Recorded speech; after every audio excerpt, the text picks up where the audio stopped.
Alright guys, some people have said that they wanted some sword soul counters. So I have a list of cards here that will help against sword souls, and I'm going to explain what each one does and why it's useful against the deck. So first off, we have Effect Veiler. During your opponent's main phase, quick effect, you can send this card from your hand to the graveyard, target one effect monster your opponent controls, negate the effects of that face-up monster your opponent controls until the end of the turn. This can help stop the little sword souls, the level 4 ones, that when you summon, you either reveal a Wham or you remove a Wham or Sword Soul card from the graveyard. That will make those two effects dead in the water. It can also be useful against the synchro that they bring out that will let them search the card to have an extender. So effect veiler generally useful, and the best part is it is useful against a lot of different decks if you have to go second, not just Sword Soul. Next we have Max Seed. When I'm playing Sword Soul Tenyi and I get Max Seed, I hate this card because I have to choose between ending my turn early or having my opponent end up with a crap ton of cards in their hand and likely being able to out whatever board I'm making. So Maxi can be very, very good, and the best part is, once again, it works in just about any deck that you would want to run it in. Maxi is during either player's turn, you can send it from your hand to the graveyard. Every time your opponent would special summon a monster or monsters, you get to draw one card, and you can only use one Maxi per turn. Next, we have a card that's a little bit older and saw a lot of play back in the day in the TCG, Ghost Ogre and Snow Rabbit. When a monster on the field would activate its effect, or spell or trap card that is face up on the field activates its effect, and this is a quick effect, you can send this card from your hand or field to the graveyard and destroy that card on the field. This card is also a tuner, which is pretty great, and a psychic, so you can e-telly it out. You can only use this effect of Ghost Ogre and Snow Rabbit once per turn. This card is particularly good if your opponent was going to activate one of the smaller Sword Soul guys, because then they end up with a token that they can only synchro with and no other monster on the board. This is also good if your opponent does something like activate the negate effect on Baron to Floor or one of the big Sword Soul guys effects, because you can chain Ghost Ogre and Snow Rabbit and just destroy that card. This can fit into pretty much every deck. The only downside is there are some decks that this might not necessarily be the best hand trap to run. But in general, Ghost Ogre and Snow Rabbit is a pretty decent card. Next we have Token Collector. So I'm going to preface this by saying Token Collector is pretty much only good against Sword Soul. When like Brave/Adventure comes to Master Duel and they have the Brave tokens, it'll be better. But right now, Token Collector is pretty much only good against Sword Soul. And Token Collector is if a token is special summoned, except during the damage step, you can special summon this card from the graveyard if it was there when the token was special summoned, or hand, even if not. You can only use this effect of Token Collector once per turn. If this card is special summoned, destroy as many tokens on the field as possible, and if you do, this card gains 400 attack for each token destroyed. Then neither player can special summon tokens.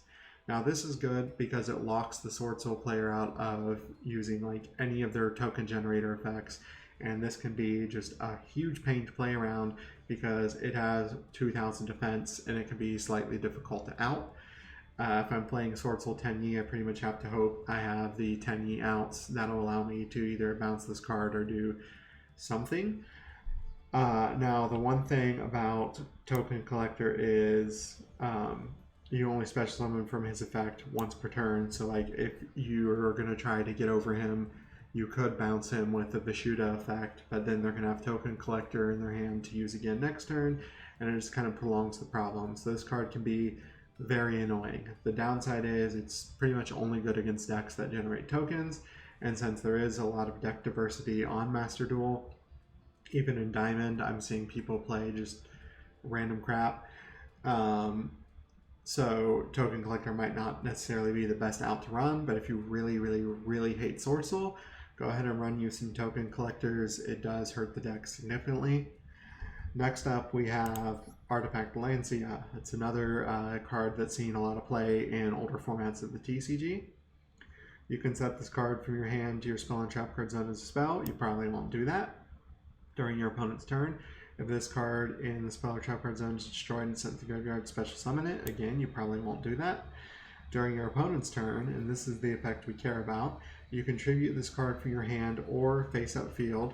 Neither player can banish cards for the rest of the turn. Most of the time I will tribute it from my hand. I don't really summon it ever, but having Lancia to stop my opponent from banishing cards, this can be very good. You will basically stop your opponent if they're playing Sword Soul 10E. You will stop them from being able to use any of the 10E banishment effects.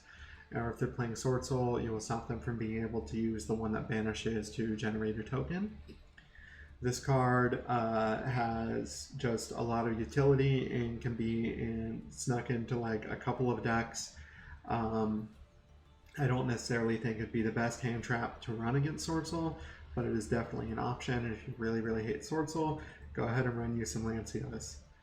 Next, we have the obvious going second choice, Lava Golem. If your opponent has the Baron to floor and something else on the field, like most Sword Soul decks end up on, I'm going to tribute both of them and make a Lava Golem. Yes, it has 3,000 attack, but at least it can't negate things, and it will do 1,000 damage to my opponent.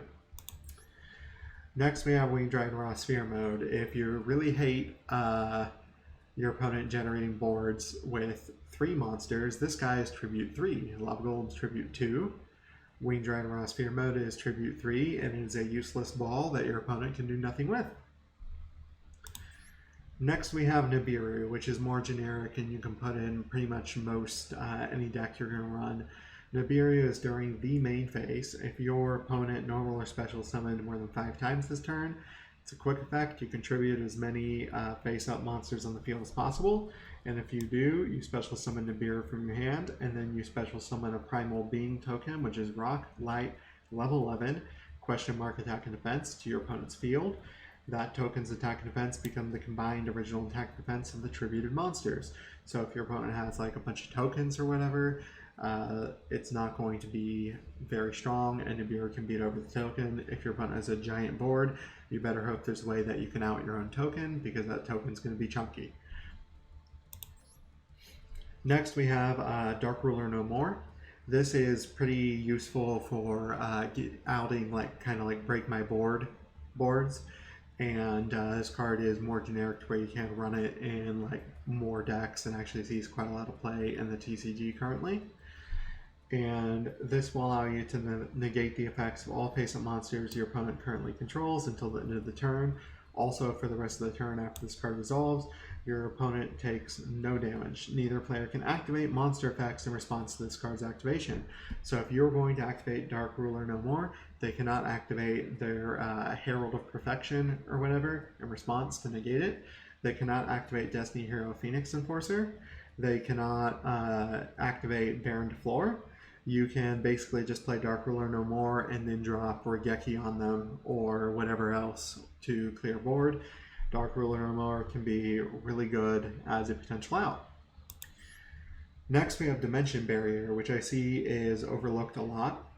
If you're going first and you're running a helmet deck, or you're doing something like running helmet decks are like negate heavy back row decks, that's just what I call them.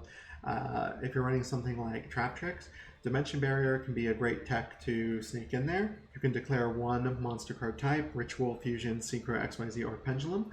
For the rest of the turn, neither player can special summon monsters of the declared type. Also negate the effects of all monsters of that type while they are on the field. You can only activate 1 dimensional barrier per turn.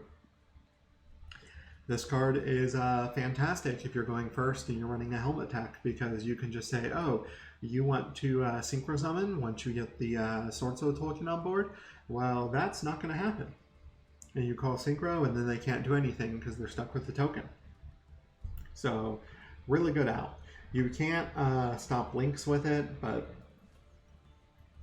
it's already a powerful enough card and can see play in some negate heavy going first decks. Next, we have Evenly Matched. I'm actually running this card at 3 in Sword Souls just because sometimes I have difficulty dealing with large boards if I'm going second. Evenly Matched is a great going second card. At the end of the battle phase, if your opponent controls more cards than you, you can make your opponent banish cards from your field face down so they control the same number of cards as you do.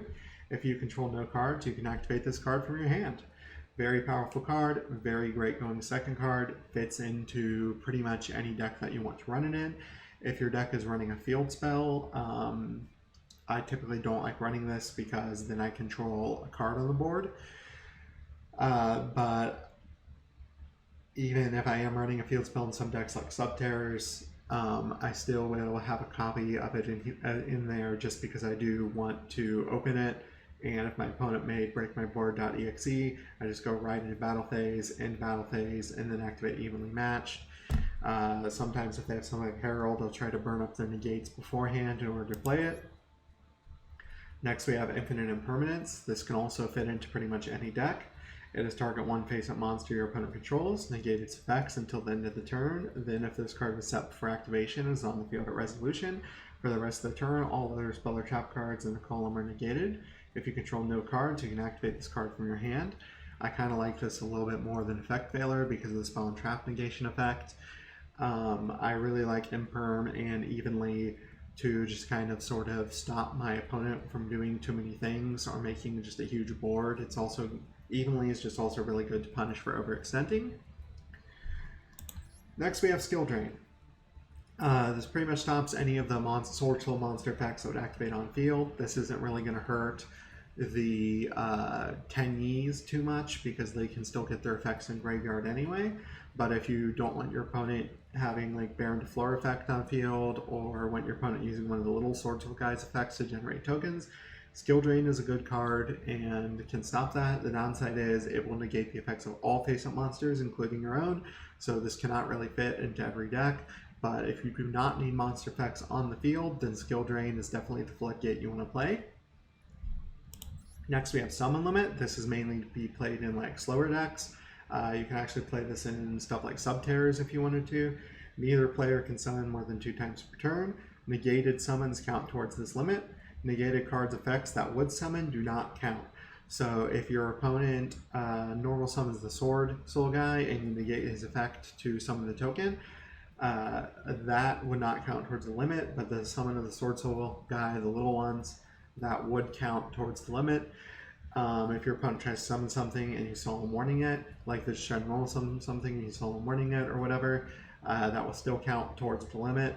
So just a little bit of advice there. If you're running a slower deck that doesn't need to special summon more than 2 times per turn, then this card is a fantastic floodgate because the Sword Soul cards, the one that generate the tokens, when you normal summon and then you summon the token, that is 2 summons. You will not be allowed to do the 3rd summon like synchroning, so you're just stuck with that in the token. So this can be a really powerful card if it can fit into your deck. Next we have Goes in Match. Goes in Match is great because it will stop your opponent from having more than 1 attribute of monsters, which means that in some cases they can't even make the token from the Sword Soul because Goes in Match exists and they can only have that 1 attribute.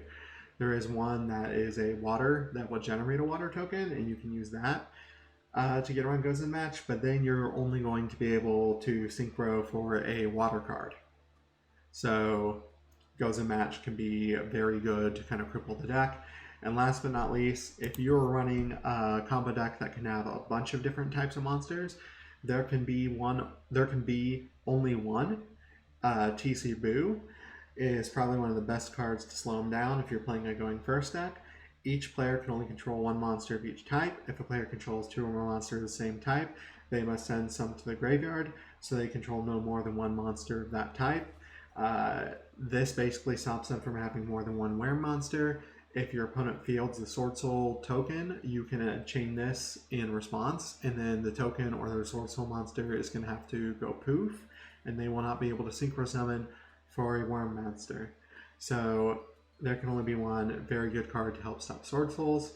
I hope you liked this kind of brief explanation. If you want something more in depth about how to counter Sword Souls, I'd be more than happy to make another video over that. Leave me a like if you like this video, leave me a dislike if you dislike this video, and subscribe to the channel if you want more Yu-Gi-Oh or Let's Play content, and I will see you guys in the next one. Bye-bye.